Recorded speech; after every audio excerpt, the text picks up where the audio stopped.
Jadi ini adalah spek laptop yang aku pakai selama kuliah.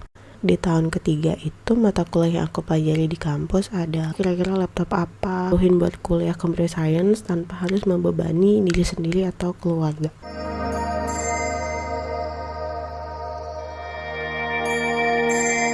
Welcome, kembali lagi dengan aku Tanas, dan di video kali ini aku mau membagikan informasi tentang software apa aja yang aku pakai atau dibutuhkan selama kuliah computer science. Jadi aku baru aja selesai kuliah S1 di universitas swasta dan sekarang tinggal nunggu graduation. Jadi buat yang belum tahu, aku ambil jurusan computer science, dan karena waktu itu aku masih kerja, jadi aku ambil kelas online, full online, yang cuma datang ke kampus untuk ujian tiap 3 bulan sekali. Back to the topic. Jadi ini adalah spek laptop yang aku pakai selama kuliah. Technically nggak sepenuhnya, karena di tahun pertama aku pakai 2 laptop dengan spek lumayan dari 2 kantor tempat aku kerja, dan 1 tahun selanjutnya pakai laptop peninggalan zaman SMK, dan di tahun keempat baru pakai MacBook Air yang sekarang ini. Tapi gini sih, maksud aku pakai laptop ini di tahun ketiga, dan kalau kita cek di tahun ketiga itu mata kuliah yang aku pelajari di kampus adalah yang pertama ada compilation techniques, yang mempelajari tentang analisa proses kompilasi serta pengenalan terhadap masalah-masalah dan cara optimalisasi kompilasi program. Yang kedua ada database administration, yang mempelajari materi DBA menggunakan SQL Server. Yang ketiga ada web programming, yang mempelajari cara membuat website. Jadi kita memang ditugaskan untuk membuat website di periode ini. Yang keempat ada object oriented analysis and design, yang mempelajari cara untuk mencari solusi terkait dengan pengembangan aplikasi menggunakan metodologi OOAD pakai perancangan standarnya UML. Terus yang kelima ada operating system, yang mempelajari tentang apa aja sih yang ada di dalam sistem operasi itu, seperti cara kerjanya, cara penyelesaian masalah, dan sebagainya. Terus ada entrepreneurship. Yang ketujuh ada object oriented database, yang mempelajari tentang pengetahuan dasar terkait pemrosesan data dengan cara menganalisa, membuat query, membangun database, dan arsitektur yang perlu diketahui seperti storage atau penyimpanannya seperti apa, transaction-nya, integrasinya, dan lain-lain. Yang kedelapan ada code reengineering, yang mempelajari tentang kualitas code yang dibuat berdasarkan dari jenis-jenis code smells atau design smells yang membuat masalah atau bug-bug di aplikasi kita, serta cara untuk refactoring untuk meningkatkan kualitas code yang kita punya juga. Yang kesembilan ada framework layer arsitektur, yang mempelajari tentang konsep pattern design untuk membangun sistem yang object oriented.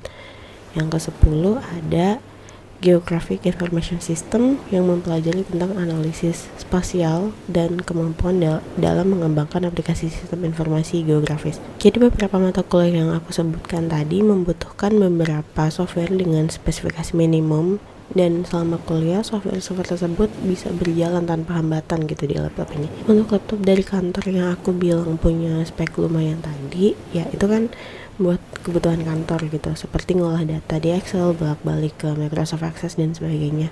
Sedangkan kalau buat kuliah, laptop jadul zaman SMK aku pun masih kuat aku pakai gitu di tahun kedua kuliah. Jadi di video ini aku mau kasih tahu ke teman-teman semua beberapa software yang aku pakai untuk kebutuhan kuliah selama 4 tahun terakhir. Di video ini aku juga akan cari tahu minimum requirement untuk bisa jalanin softwarenya. Jadi teman-teman bisa menerka kira-kira laptop yang seperti apa yang teman-teman butuhin buat kuliah computer science tanpa harus membebani diri sendiri atau keluarga. For disclaimer, aku kuliah di BINUS Online Learning, dan sangat mungkin kalau kampus-kampus di luar sana menggunakan software lain, jadi mungkin nggak related dengan video ini. Jadi berikut adalah beberapa software yang aku pakai selama kuliah computer science.